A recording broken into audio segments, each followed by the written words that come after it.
కొండా సురేఖ గారు చేసిన వ్యాఖ్యలు మొత్తం అంతా సోషల్ మీడియాలో వైరల్ అవుతాయని చెప్పుకోవచ్చు. ఏదున్నా పాలిటిక్లాగా చూసుకోవాలి, కానీ సినిమా ఇండస్ట్రీలోకి వచ్చి ఇలాంటి మాటలు మాట్లాడడం ఏంటి, సమంత నాగచైతన్య విడిపోవడానికి కారణం కేటీఆర్ అనడం ఏంటి అని చెప్పి చాలామంది అయితే తిడుతున్నారని చెప్పుకోవచ్చు. తను ఏమన్నదో మొత్తం విందాం.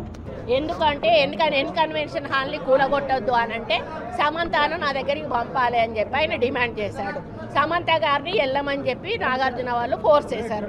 సమంత నేను వెళ్ళను అనింది. వెళ్ళను అంటే వాళ్ళు చెప్తే వింటే విను, లేకపోతే వెళ్ళిపోండి, డైవర్స్ ఇచ్చారు. ఈ విధంగా కొండా సురేఖ గారు వ్యాఖ్యలు చేయడంతో ప్రతి ఒక్కళ్ళంతా ఇప్పుడు కొండా సురేఖ గారు అయితే చాలా గట్టిగా తిడుతున్నారని చెప్పుకోవచ్చు.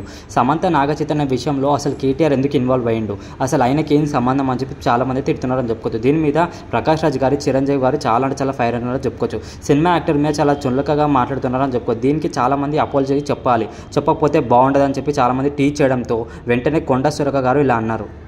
ఆయన మీద నేను విమర్శలు చేయాల్సిన అవసరం వచ్చింది.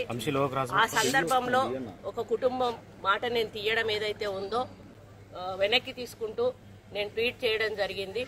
కొండా సురేఖ గారు అపాలజీ చెప్పుతూ సమంత నాగచైతన్యకి అపాలజీ చెప్పుతూ తన అయితే ఒక విషయంలో మాట్లాడడం జరిగింది. కేటీఆర్ని అయితే నేను అసలు వదలను, తన విషయంలో నా విషయంలో చాలా ఈ విమర్శలు చేసి చాలా నన్ను దుఃఖపరిచేలా చేసిండు. ఈసారి అయితే ఖచ్చితంగా నేను ఈ విషయంలో నేను నాగార్జున గారికి, సమంత గారికి, నాగచైతన్య గారికి అయితే నేను క్షమాపణ కోరుకుంటున్నాను, నేను క్షమాపణ చెప్తున్నాను. కానీ కొన్ని విషయాల పరంగానే నేనైతే నా నోటి నుంచి అలా వచ్చేసాయి. కానీ నిజంగా సమంతను కానీ వీళ్ళందరినీ అయితే నేను టార్గెట్ చేసి ఏదో మాట్లాడాలని కాదు. నేను మొత్తం అంతా ఫోకస్ కేటీఆర్ విషయంలోనే మాట్లాడడం అనుకున్నాను.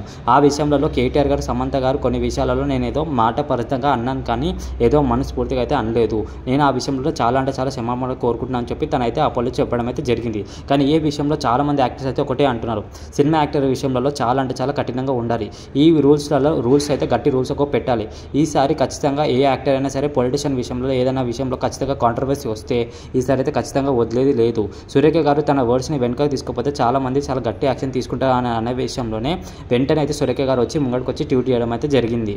దీంతో కేటీఆర్ అయితే అసలు వదిలేలాగా లేరని చెప్పుకోవచ్చు. సురేఖ గారిని చాలా గట్టిగా వార్నింగ్ చేస్తూ తనైతే ఒక కేసు కూడా వేయడం జరిగింది. అది పరువు నష్ట కేసు అని చెప్పుకోవచ్చు. పరువు విషయంలో చాలా కఠినంగా ఉంటారని చెప్పుకోవచ్చు మిస్టర్ కేటీఆర్ గారు అయితే.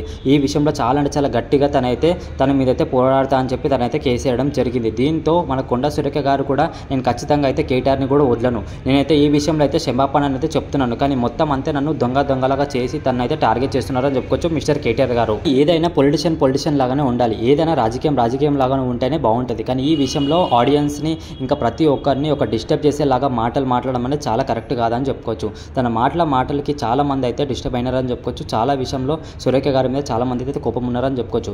ఈ కాంట్రవర్సీ అయితే ఇప్పటితో ఆగేది కాదని చెప్పుకోవచ్చు. చాలా మంది అయితే దీని మీద అయితే కేసులు పెడుతున్నారని చెప్పుకోవచ్చు. మరి ఈ కేసు ఎక్కడి వరకు వెళ్తుందో మనమైతే చూడాలి.